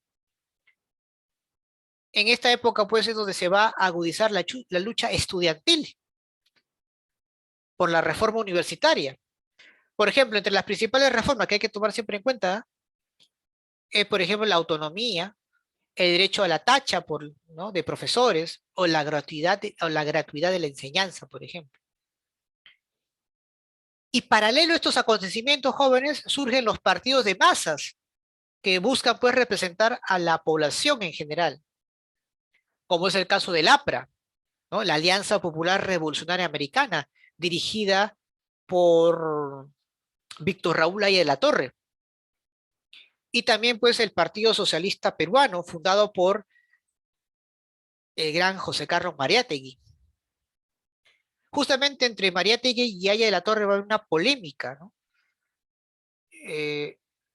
Ahora, los movimientos políticos que más van a tener fuerza en el Perú, curiosamente eran pues el anarquismo sindicalismo, promovido por Manuel González Prada. Pero claramente pues el aprismo y el socialismo eran otros partidos que iban a ser pues otras alternativas para que las masas puedan elegir a qué movimiento partido podían pertenecer. Y claramente, pues, el pensamiento de Aya la Torre y Mariátegui eran completamente distintos. Su principal discusión entre ellos fue el tipo de organización que debía tener el movimiento popular del Perú ante el avance del imperialismo norteamericano. Por ejemplo, para Mariátegui, la lucha social debía estar dirigida por los trabajadores en la alianza con los campesinos, mientras que Víctor Raúl, la lucha antiimperialista tiene que estar acorde pues al sistema capitalista. Por lo tanto, ellos consideran pues que la clase social que más puede adaptarse a esa situación era pues la burguesía, ¿no? La clase media. Entonces, claramente pues había ahí diferencias ideológicas entre uno y otro. En el aspecto político, profesor, ¿qué elemento importante podemos rescatar del gobierno de Leguía? Bueno, se expandió pues el aparato administrativo del Estado, aumentó la burocracia militar para que el gobierno de Leguía se mantenga con el tiempo. Con la Constitución de 1920, por ejemplo, Leguía obtiene pues un mayor control del Estado. Años después va a realizar pues una enmienda constitucional para poder reelegirse nuevamente. Y justamente su gobierno coincide pues con el centenario del aniversario de la independencia del Perú. Ahora, hay un aspecto que no toqué, pero que quería yo más que todo tenerlo en el aspecto político, era el famoso laudo de París. ¿Qué es el laudo de París? Bueno, es un arbitraje internacional en la cual el gobierno de Leguía acepta, ¿no? Este arbitraje internacional en la cual pues claramente iba a favorecer a la empresa Petroleum, a la International Petroleum Company, a la IPC, que era una compañía norteamericana que controlaba el petróleo en la Brea y Pariñas. Y va a ser justamente el gobierno de Leguía que en vez de defender los intereses del Estado, al final terminan por darle la razón a la compañía extranjera. Un escándalo. Otro escándalo también en su gobierno es que lamentablemente en el aspecto internacional, eso lo vamos a ver acá más adelante, realiza pues dos lesivos tratados internacionales, como es el, por ejemplo, el Tratado Salomón-Lozano, firmado en 1922. Es un tratado firmado con Colombia, donde claramente estuvo en juego pues los intereses de los Estados Unidos. El Perú le entregó los territorios del trapecio amazónico a Colombia por presión de los Estados Unidos. Y por otro lado, con Chile suscribe el famoso Tratado Radagamio-Figueroa Larraín, más conocido como el Tratado de Lima, en 1929, donde las provincias de Tacna regresan al Perú, pero que Arica se queda para Chile. ¿Por qué el gobierno de Augusto B. Leguía, profesor, cae? Básicamente por un asunto externo, jóvenes, ¿no? Se produce producto, pues, de la caída de la bolsa de valores de Wall Street en Nueva York en el año de 1929. Este evento, pues, es conocido en el mundo como el Jueves Negro, en la cual, pues, llevó a una aguda crisis económica no solamente a los Estados Unidos, sino también a gran parte del mundo. El Perú, pues, claramente se vio afectado, ¿no? De muchas formas, jóvenes. Como por ejemplo, como dependíamos mayormente de los préstamos de Estados Unidos y también eran nuestros principales compradores, prácticamente con la crisis se cayeron las exportaciones, bajaron los precios de nuestras materias primas y ya no pues recibíamos los préstamos ni inversiones norteamericanas. La crisis social pues del gobierno de Leguía pues se agudizó tremendamente. Las protestas populares empezaron a multiplicarse, e incluso pues asomaba la posibilidad de una revolución asusada por los partidos de masas. Ante ese temor, la vieja oligarquía, aprovechando el debilitamiento del poder de Leguía, trata pues de restablecer el orden público, en la cual se produce pues un golpe de Estado promovido o dirigido por Luis Sánchez Cerro, que claramente va a estar respaldado por la oligarquía terrateniente y sabían pues que la única manera de contener el caos y evitar pues que los partidos políticos de masas lleguen al poder, pues deciden obviamente que este golpe de Estado se ejecute. Y así va a ocurrir. Sánchez Cerro toma el poder en 1930 y es a partir de ahí pues que surge lo que conocemos como el tercer militarismo, en la cual pues va a tener varios ciclos. Una entre 1930 y 39, otra entre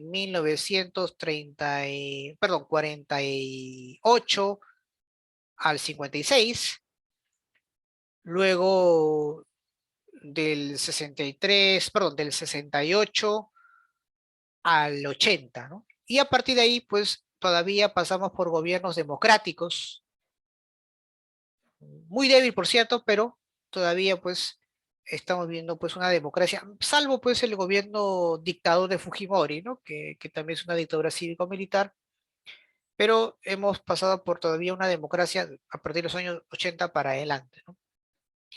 Muy bien. Entonces, eso básicamente pues tiene que ver con el régimen, con la caída pues del régimen de Leguía.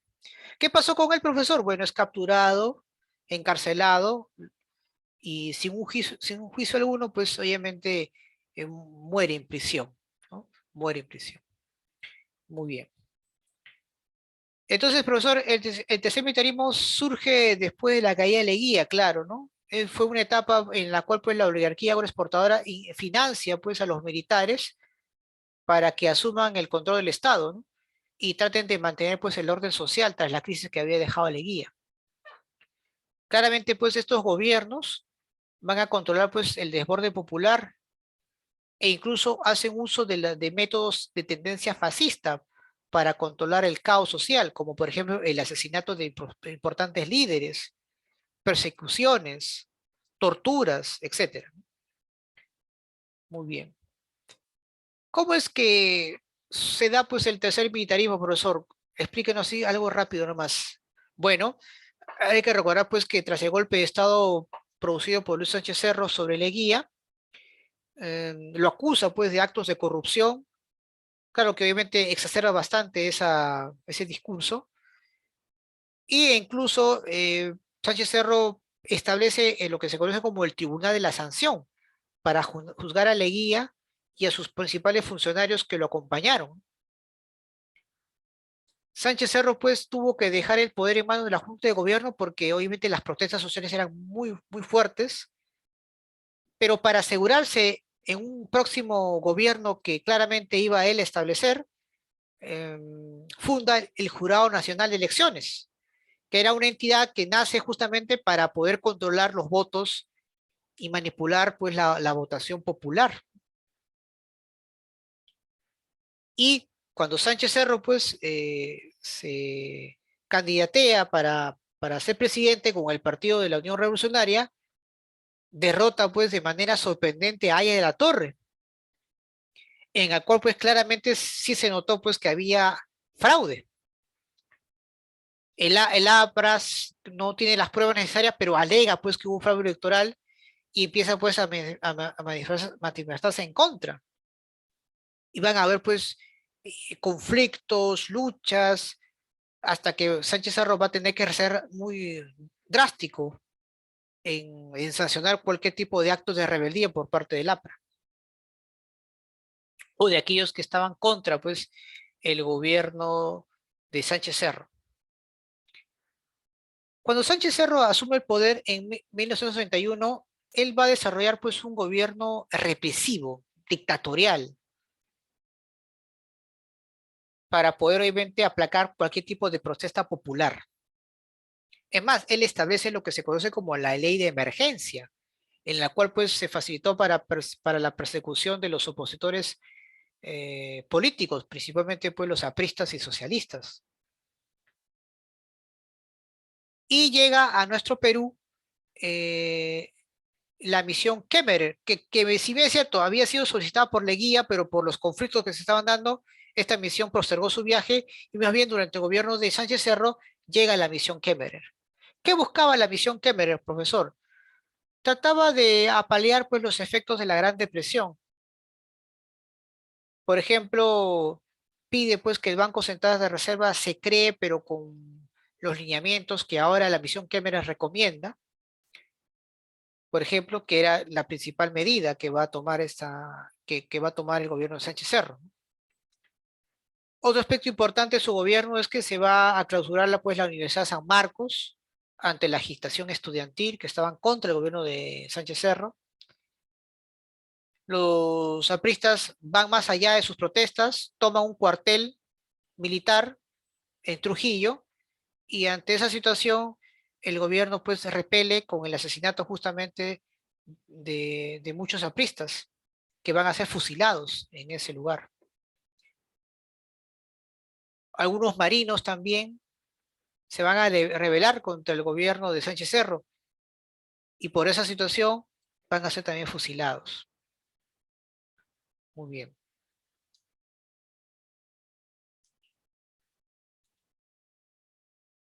La situación con Colombia era un poco complicada debido pues a que muchos ciudadanos peruanos que vivían en la frontera con Colombia decidieron obviamente,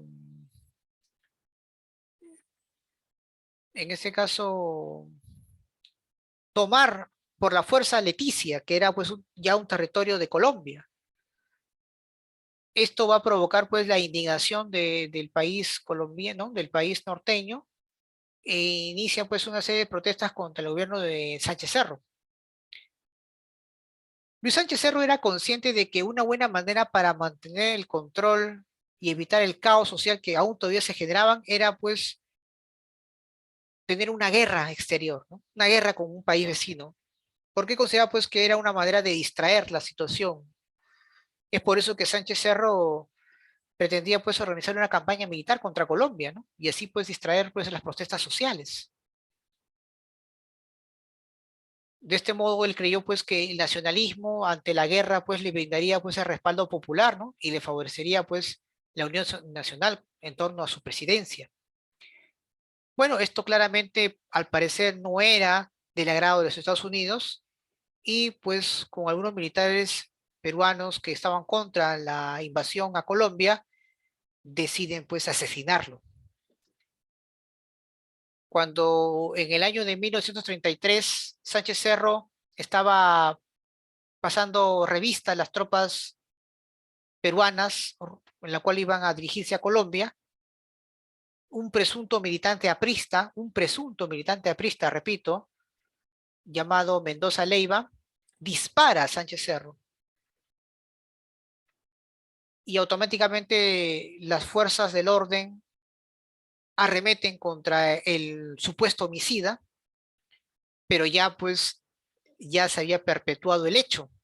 Sánchez Cerro había sido herido de muerte, lo llevaron al hospital y días después fallece. Lo curioso de esta muerte o de esta situación es que ni siquiera había muerto Sánchez Cerro y ya Óscar Benavides, el que tenía pues que enviar a las tropas peruanas a luchar contra Colombia, toma el poder y decide ya no invadir ese país. Más bien lo que hace es ratificar el tratado con Colombia. Muy bien. Otro aspecto misterioso de la muerte de Sánchez Cerro es que la autopsia demostró pues que fueron varios disparos que fueron los que hirieron a Sánchez Cerro. Y claramente pues el aparente asesino de militante aprista, pues al final, al parecer pues o era un chivo expiatorio o no era pues el único asesino, sino habían otros que estaban detrás de la muerte de Luis Sánchez Cerro. Algo también hay que tomar siempre en cuenta.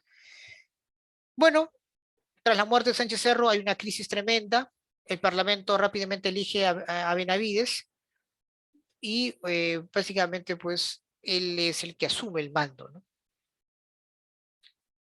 Una de las medidas que Benavides va a tomar como presidente es que al llegar al poder, que no era la primera vez porque ya lo había hecho después de haber derrocado a Billinghus, trató pues de llegar a un entendimiento con las fuerzas políticas opositoras. Es más, su lema, paz y concordancia. Perdón, paz y concordia, disculpen.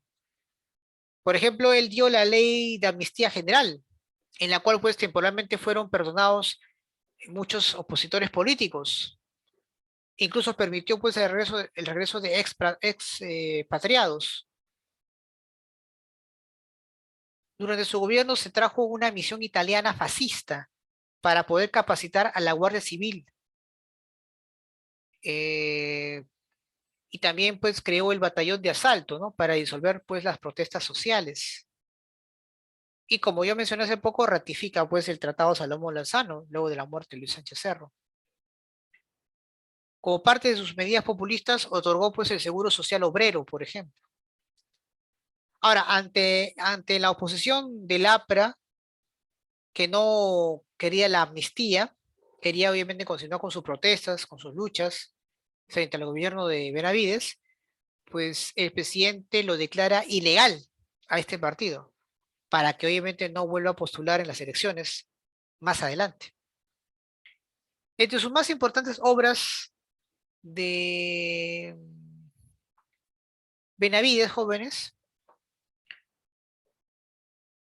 em, está, por ejemplo, el de concluir la construcción del Palacio de Justicia y remodelar el Palacio de Gobierno, que claramente vemos, ¿no? Cada vez que visitamos la Plaza Mayor, por ejemplo, ¿no? Otro aspecto importante, jóvenes, de su gobierno es que se inicia pues la construcción de la carretera panamericana, una de las más grandes que hay, ¿no? Esa Panamericana Norte, Panamericana Sur, que tú siempre a veces recorres, fue una gran obra que se construyó en la época de Benavides, pero por iniciativa también pues de los Estados Unidos. Esta carretera panamericana pues acordaba pues o buscaba pues unir a los demás países en toda la costa del Pacífico. En 1936, Benavides convoca elecciones y resultó como ganador Antonio Eguiguren, pero este señor estaba muy vinculado al partido aprista y obviamente como no querían pues que el APRA esté en el poder, aunque sea de manera indirecta, las elecciones pues fueron anuladas y el Congreso ratificó a Benavides para que esté en el poder por 3 años más, es decir, va a gobernar hasta 1939. ¿Y qué va a pasar, profesor, en 1939? Bueno, una vez que se aseguraron que el nuevo presidente que iba a ser elegido eh, podía continuar con las políticas que favorecían pues a los grupos de poder, simplemente pues se sume el mando. Aquí va a haber un breve periodo, jóvenes, eh, a la cual pues se le va a llamar la primavera democrática. Ya es una época donde ya la vieja oligarquía empieza pues a perder fuerza, que es un tema justamente que vamos a ver la próxima semana, ¿de acuerdo? La próxima semana. Muy bien. Hasta aquí, jóvenes, lo que es el curso de historia del Perú, ¿ya? Eh, hemos tocado lo que es el tercer militarismo en su primer ciclo, con Benavides, luego vamos a ver otra nueva etapa con Odría, ¿no? Pero ya es una parte de la historia de Perú donde la vieja oligarquía pues empieza ya a perder fuerza, empieza ya a perder el poder económico, que es al final que lo va a causar pues su aniquilamiento y va a ceder ese poder a la burguesía nacional, ¿no? Bien, vamos ahora entonces a desarrollar las preguntas que están en su separata, ¿sí?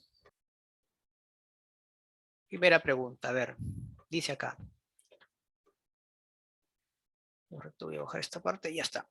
En el siglo XX, la preeminencia de la inversión inglesa en la economía peruana fue desplazada por la inversión norteamericana. En este proceso se hizo evidente a partir de qué gobierno?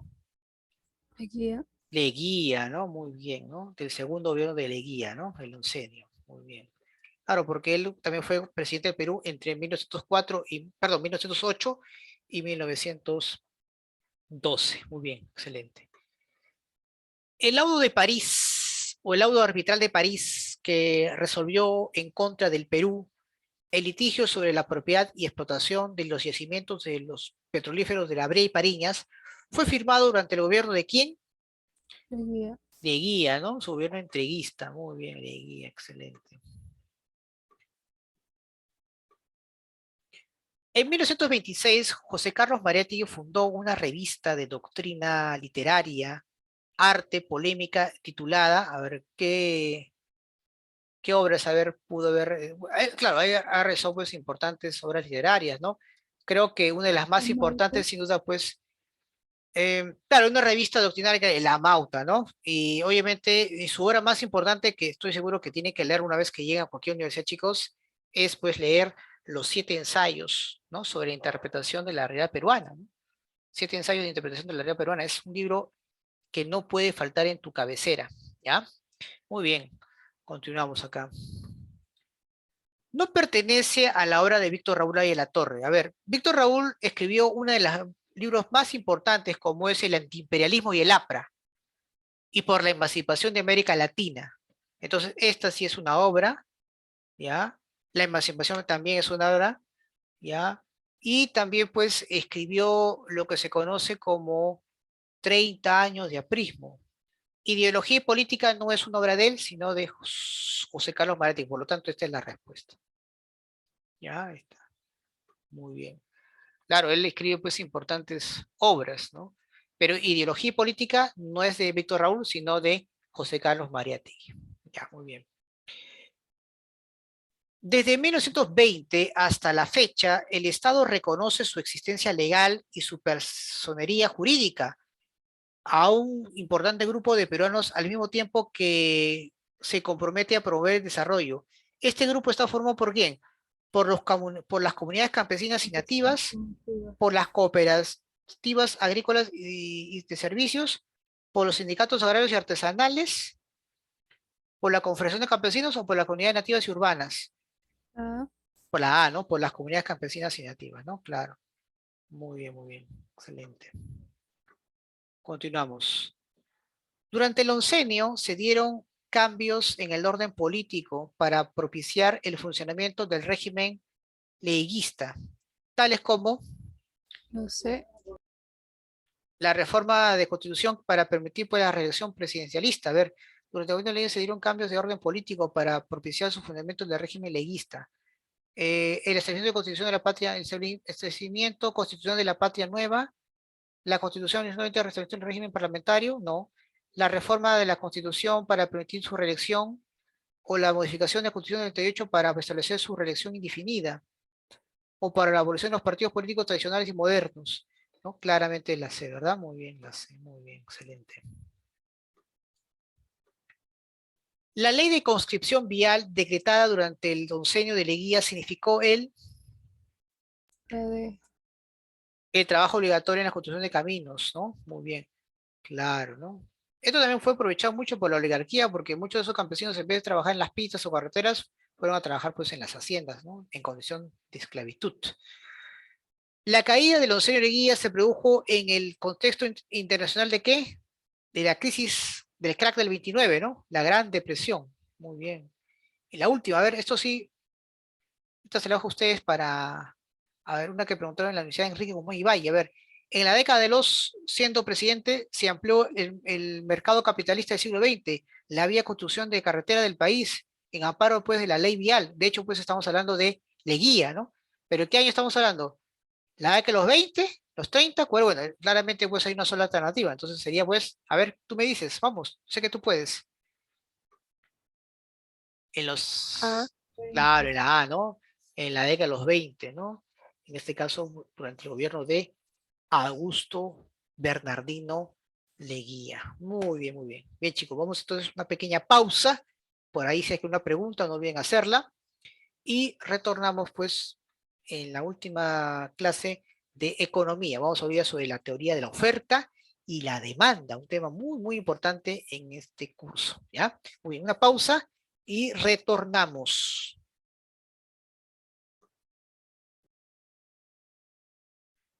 Bien, jóvenes, continuando pues ya con la última parte de esta sesión en el curso de Ciencias Sociales.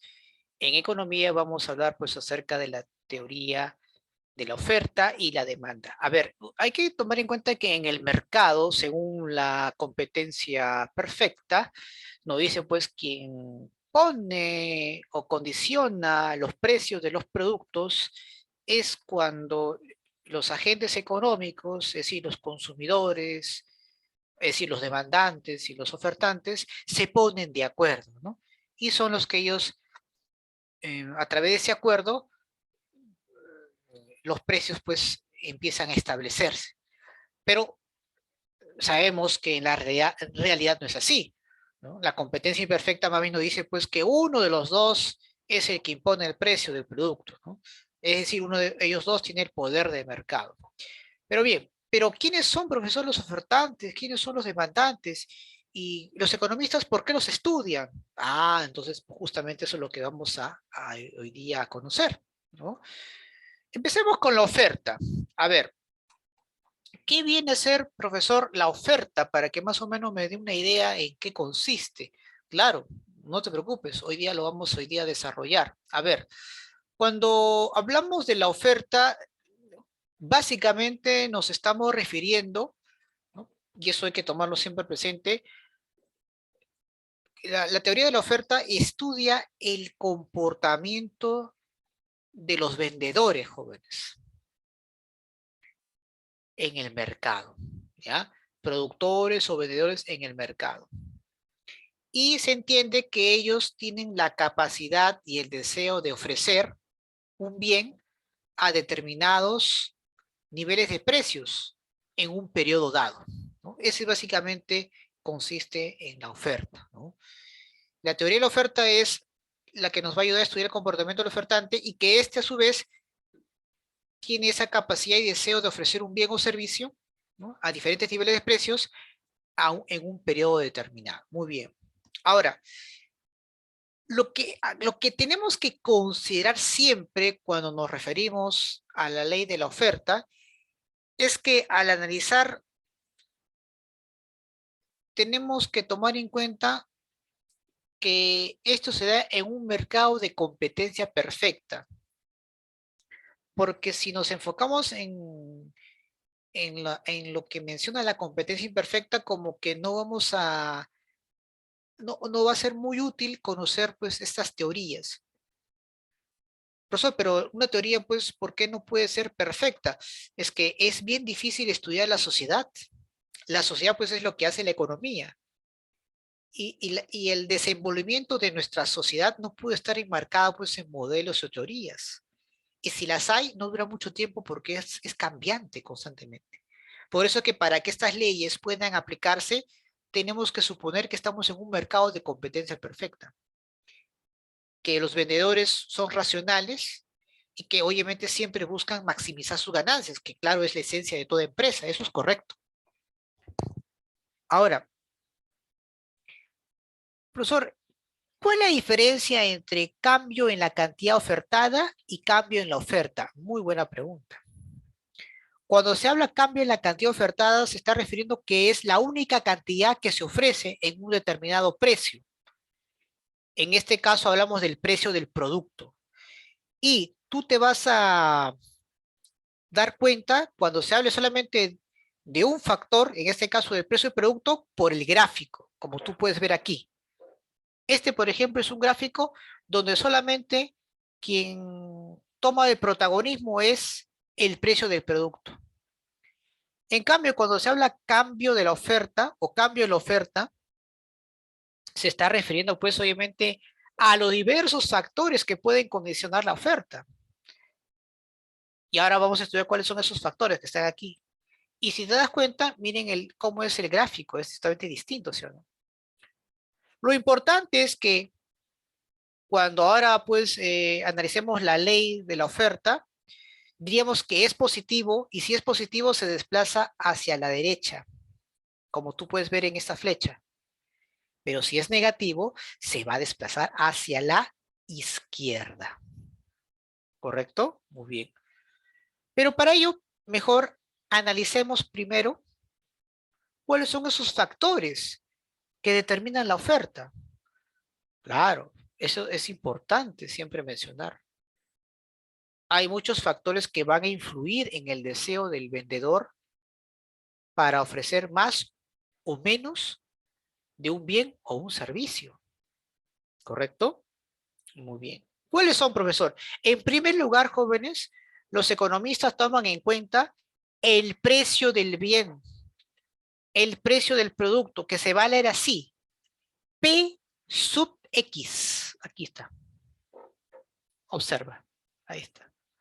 Profesor, ¿y qué es el precio del bien? Ah, muy bien, te lo voy a explicar. ante un mayor precio, los ofertantes quieren producir más, quieren ofrecer mucho, pero mucho más. Ah, ya, o sea, ante el aumento de un precio de un producto, profesor, los ofertantes están dispuestos a ofrecer más. Claro. ¿Y qué pasa, profesor, si el precio baja? ¿Cuál será el comportamiento del ofertante? Van a ofrecer menos, pues, porque saben que el precio está bajando. ¿Y esto por qué ocurre, profesor? Esto ocurre porque a mayor precio en el mercado de un determinado producto, ¿cuál será el beneficio de los ofertantes? La ganancia. Mayor precio, mayor ganancia. Profesor, pero deme un ejemplo. A ver, miren, ahorita, por ejemplo, si puedes, porque ahorita estamos todavía pues con el tema del cuidado, ¿no? Que tenemos que tener por el tema de la salud pública.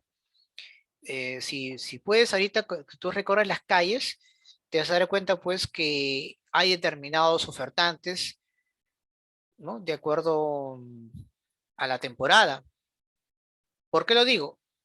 Ahora que vamos a llegar a diciembre, vas a encontrar pues tipos de ofertantes que van obviamente a otorgarnos, a vendernos muchos productos que antes no habían aparecido, ¿no? Y estamos en la época navideña, Año Nuevo. Vas a encontrar vendedores que se están ofreciendo gorritas de color amarillo, disfraces de color amarillo, ropa interior de color amarillo, juguetes, guirnaldas, todo lo que referente pues a la Navidad, ¿no? Vas a encontrar los panetones. Ahora, ¿cuántos panetones no habían aparecido desde julio, no? Pero otra vez vas a ver los panetones.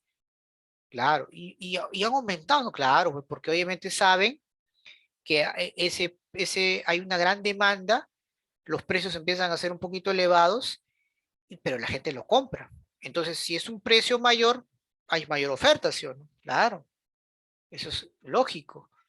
Lo mío, pues, vas a ver eso um, de repente para el próximo año, ¿no? En verano, donde va a haber pues otras ofertas, o el Día de la Madre, por ejemplo, ¿no? Donde van a aparecer pues mayores flores.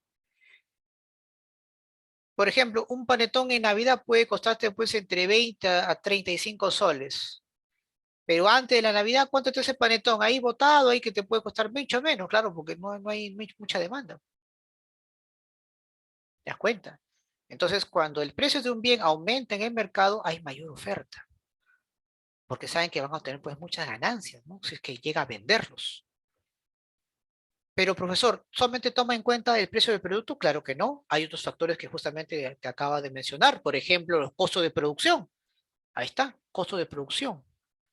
Profesor, ¿y los costos de producción en qué consiste? Ah, muy bien. Recuerden que todo lo que produce el vendedor está en base a insumos, a materias primas. Entonces, yo voy a ofrecer una determinada cantidad, pero eso va a depender pues del precio de mis materias primas, de mis insumos, de aquellos factores que voy a utilizar en la producción. Por ejemplo, si soy una empresa, tengo que ver si ese producto me va a salir rentable porque tengo que hacer gastos en el pago del alquiler de mi empresa, de la luz, los impuestos que debo pagar al Estado, los pagos a mis trabajadores, etcétera, etcétera.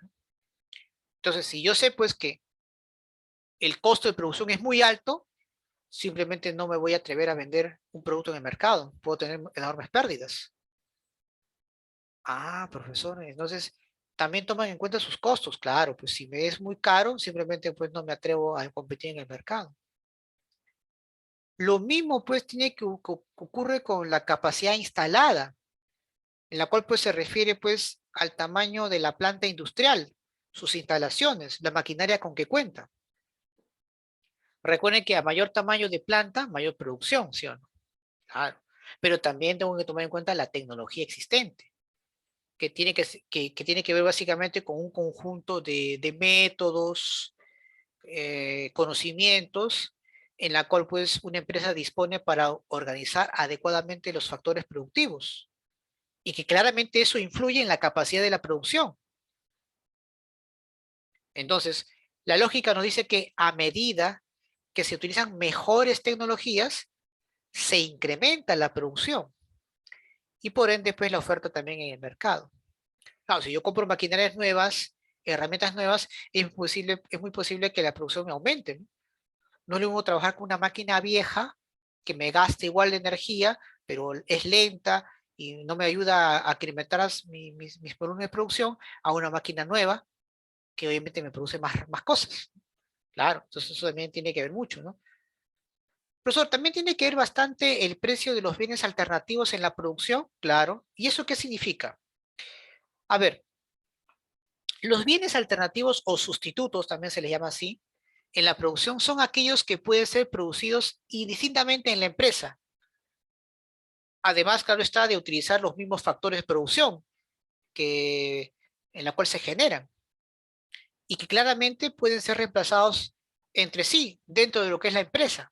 Por ejemplo, a ver, en una fábrica de muebles jóvenes, ¿qué es lo que mayormente utilizan de materia prima o de insumos? En una fábrica de muebles, a ver. ¿Qué es lo que más utilizan? A ver. Madera. Madera, ¿sí o no? Ahora, yo te pregunto, ¿con una madera solamente podré elaborar mesas, armarios? También puedo fabricar más cosas, ¿sí o no? Sillas, Claro. carpetas, claro. Entonces, con esa misma materia prima, ¿por qué no mejor aprovechar y hago pues más productos relacionados a ese insumo que yo estoy utilizando? Y eso te puede tener un mayor amplitud de mercado. Ahora, también hay que tomar en cuenta los precios de los bienes complementarios. ¿Y qué son, profesor? Bueno, son aquellos que se producen generando pues así una oferta conjunta. ¿Cómo es eso? A ver, yo soy una empresa que ofrece equipos celulares, ¿no? Dispositivos móviles. Conjuntamente pues a los dispositivos móviles también pues puedo producir chips. Soy una empresa gran fabricante de impresoras, pero paralelamente a ello también puedo producir em, tintas para la impresora, ¿verdad? ¿Sí o no? Claro. Oye, ofrezco internet, pero también puedo ofrecer cable, ¿no? En su conjunto, ¿por qué no? Complementarios. Claro, si tengo esa potestad, mejor hago pues de manera complementaria. ¿Por qué se dice que también el ofertante estudia mucho el tema climático? A ver, básicamente acá pues se refiere a las condiciones climatológicas, ¿no? Que influyen principalmente en las actividades productivas, como por ejemplo los alimentos. Ustedes saben que estos alimentos provienen pues de la actividad agrícola y ganadera. Pero ¿qué pasa, por ejemplo, si hay, por ejemplo, en la costa norte, un fenómeno del Niño que afecta a la producción? Entonces, ahí también hay que tomar en cuenta, ¿me es factible o no es factible también producir, ¿no? El clima también va de una manera a condicionar si estoy en las condiciones de poder realizar mi actividad en caso pues ocurra un fenómeno natural que es muy previsible, como es el fenómeno del Niño, como son de repente las heladas o los friajes, tanto en los Andes como en la Amazonía, por ejemplo. También toma en cuenta, claro, está la estabilidad política de un país, obviamente, ¿no? Para ver si voy a invertir o no, cómo está la situación, si las normas establecidas, si los lineamientos jurídicos establecidos por el gobierno de turno me dan pues la seguridad de poder realizar mi trabajo. Claro, son factores que no son de relevancia e importancia porque claramente una empresa, mayormente más que ello, se preocupa más en el tema de la rentabilidad, de su capacidad misma, ¿no? Que de las, que de las, que de situaciones externas. Pero también toman en cuenta ello, ¿no? Claro. Hay otros factores que también condicionan, ¿no? Las expectativas que tiene esa empresa sobre un determinado país, las políticas económicas que va a realizar, la reducción de aranceles que de repente pues el Estado quiere realizar para atraer inversión extranjera. en fin, ¿no? Vamos, eso ya va a depender pues de esa negociación que exista entre gobierno y empresa, ¿no? Ah, ya, profesor. Y dígame usted, ya que estamos hablando pues del tema del cambio de la cantidad demandada y el cambio, en este caso, como usted dice, del cambio de la oferta, eh, ¿qué pasa, profesor, si solamente mantengo los demás factores constantes y más bien lo único que hago es manipular el precio del bien del producto? ¿Se puede hacer eso? Claro, los economistas lo hacen. A esto pues se le conoce como ceteris paribus. Solamente manteniendo los demás factores y solamente tome en cuenta la variación del precio del producto, automáticamente la ley de la oferta se aplica.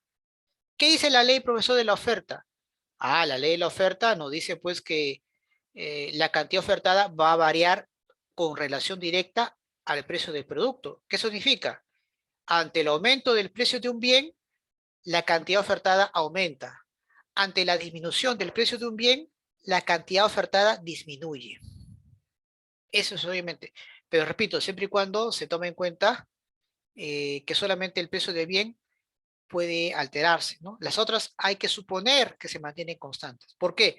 Porque si no es así, claramente pues la ley no se cumple. Porque, por ejemplo, si tocamos costos de producción, ante el aumento de mis costos de producción, claramente pues la oferta disminuye y no tiene mucha relación con la ley de oferta, ¿sí o no? Claro. Entonces, los economistas, para poder hacer un mejor estudio del comportamiento del ofertante, tienen que tomar en cuenta más que todo el tema del precio del bien del producto. Las otras, obviamente, hay que mantenerlas constantes para poder medir claramente, ¿no? Pero tú sabes que en la realidad económica eso no siempre es así, ¿verdad? Claro, muy bien. Ahora vamos a hablar, jóvenes, de la demanda. ¿Mm? Es decir, vamos hoy día a estudiar cómo se comporta pues, el consumidor, el demandante, ¿no? En la cual obviamente vamos hoy día a ver unos aspectos interesantes que voy a compartir con todos ustedes. Por ejemplo, de hecho, cuando hablamos pues de la, de la demanda en sí, ¿qué significa, profesor? Bueno, la teoría de la demanda es la que estudia el comportamiento del consumidor en el mercado, ¿no? La demanda en sí, pues, es la capacidad y el deseo que una persona, una institución, eh, adquiere un bien o servicio a diferentes niveles de precios y en un periodo determinado. Así es. Por eso, y la cantidad demandada es la única cantidad que se adquiere en un determinado precio, en este caso, el precio del bien del producto. Igual acá, y aquí ves la diferencia, ¿no? Acá en la cantidad demandada se está refiriendo básicamente al precio del producto. En cambio, en el cambio de la demanda se refiere a cualquier otro factor que de hecho que no sea pues el precio del producto. Y miren también cómo es el gráfico, ¿no? Cuando es positivo se desplaza a la derecha, cuando es negativo se desplaza a la izquierda. ¿En qué caso, profesor, es la derecha? Bueno, en el caso de la oferta, perdón, a mayor precio del bien, mayor es la oferta, se desplaza hacia la derecha.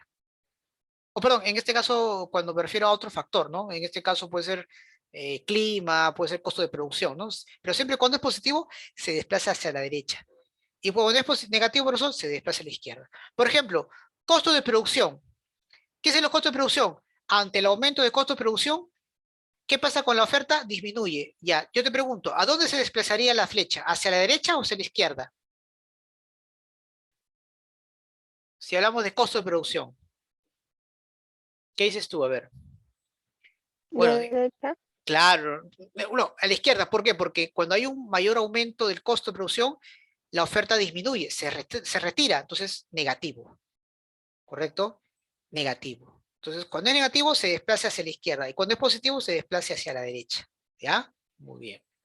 Ahora, en el caso de la demanda, vamos a ver que hay un poquito de diferencia con respecto a la oferta, ¿no? Sobre todo en su desplazamiento y en la ley misma. Por ejemplo, usted dígame, profesor, ¿cuáles son los factores que determinan la demanda? Una de ellas es el precio del bien también. Claro, aquí pues el comportamiento del consumidor es racional, ¿sí o no? Por ello, él está dispuesto a adquirir un bien siempre y cuando pues el precio está a su disposición, ¿no? Es decir, cuando el precio se reduce, aumenta la demanda. Y cuando el precio aumenta, profesor, pero cuando el precio disminuye, aumenta la demanda. Y cuando el precio aumenta, y la demanda disminuye. Te pongo un ejemplo. En estos momentos, ahorita, tu celular de última generación, en estos momentos, ahorita, por promoción, 100 soles. Mira, 100 soles. Me has robado, ¿ah? 100 soles. La gente va pues en cantidad, está 100 soles, pues, su precio está 1000 soles, ¿no? 100 soles, todo el mundo va. Pero ahora dicen, no, ahora esos celulares ya no están 100, están 8000 soles. Yo te pregunto, pues, si todavía que mayormente estaba a 1000 y ahora 8000, entonces claramente pues la gente se retrae, ¿sí o no? Claro, ese es así. Más que todo porque estos productos pues tienen sustitutos o tienen varias marcas que pueden competir en el mercado, ¿no? Porque si fuera un producto indispensable, necesario, la gente paga, ¿no? Pero en este caso, un celular pues puedo gastar pues mucho menos de lo que me están ofreciendo, ¿no? Pero es así, cuando el precio de un bien aumenta, la demanda disminuye. Y cuando el precio de un bien disminuye, la demanda aumenta. Por lo tanto, ¿ya puedo sacar lo que es la ley? Claro. ¿Qué dice la ley de la demanda? Bueno, en este caso, la cantidad demandada de un bien varía en relación inversa al precio del producto. Cuando el precio de un bien aumenta, la cantidad demandada disminuye. Cuando el precio de un bien disminuye, la cantidad demandada aumenta. Pero ¿cómo esta ley puedo hacerla que sobresalga? Siempre y cuando, como repito, mantenga los demás factores constantes y solamente tome en cuenta el precio del bien. Porque si no es así, la ley de la demanda pues no aplica. ¿Cuáles son, profesor, los otros factores que condicionan el precio del bien, el precio, perdón, la demanda? En este caso, el ingreso del consumidor. Cuando se incrementa el ingreso de los consumidores, ellos están dispuestos a aumentar más su demanda. Ganas más, te aumentan el sueldo, gastas más. El clima también, profesor, el clima también condiciona, pues. Las diferentes temperaturas influyen en las necesidades de los consumidores, así como sus hábitos, por ejemplo, de adquirir. Por ejemplo, es común en verano, hábitos de adquirir bienes, claro está, ¿no? En verano, por ejemplo, mayormente, ¿qué consumimos? Gaseosas, helados. Y en invierno, casacas, chompas, abrigos, ¿sí o no? Claro. Los gustos y preferencias también, jóvenes, influyen, ¿no? Muchos productos son preferidos por otros más que por el precio o los ingresos del consumidor o el clima, pues por la parte subjetiva, ¿no? Que cada consumidor tiene frente a distintos bienes o servicios. La publicidad también influye, pues, claro. Mientras más se informe o se persuada a través de los medios de comunicación, el consumo de un bien puede elevarse. También hay que tomar en cuenta el precio del bien sustituto, ¿no? Cuando se incrementa el precio de un producto sustituto de otro, la demanda, pues, de este se incrementa, ¿no? Por ejemplo, la carne de pollo y pescado. Ante el aumento, pues, de la carne de pollo, se incrementa la venta del pescado, porque la gente prefiere, pues, comprar ese producto, pues, más barato. ¿Y qué hay del precio de bien complementario? Esto es algo interesante, ¿no? Cuando se incrementa el precio de un bien complementario del otro, entonces pues la demanda de este se reduce, ¿no? Claro, por ejemplo, el café y el azúcar son complementarios. Me aumentan el azúcar, dejo de consumir café, ¿sí o no? Claro. Tengo internet y cable, me aumentan el cable, dejo de comprarle pues internet a mi proveedor, ¿no? Al que me da ese servicio. Eso también hay que tomar en cuenta. ¿Qué otros factores, por ejemplo, pueden también condicionar la demanda? Bueno, me puede también condicionar, pues, la expectativa de la elevación del precio, el aumento de la población, el mercado, el tamaño del mercado. Bueno, ese es con respecto a la oferta, perdón. Pero el tema, pues, del precio, la elevación del precio y el aumento de la población también, pues, puede condicionar eso también, es parte de lo que es la demanda, ¿no? Muy bien. Bien, jóvenes, hasta aquí pues el tema de hoy. Ahí también les he dejado una separatita, también desarrollenlo. Si es que hay alguna pregunta, duda con respecto eh, a las,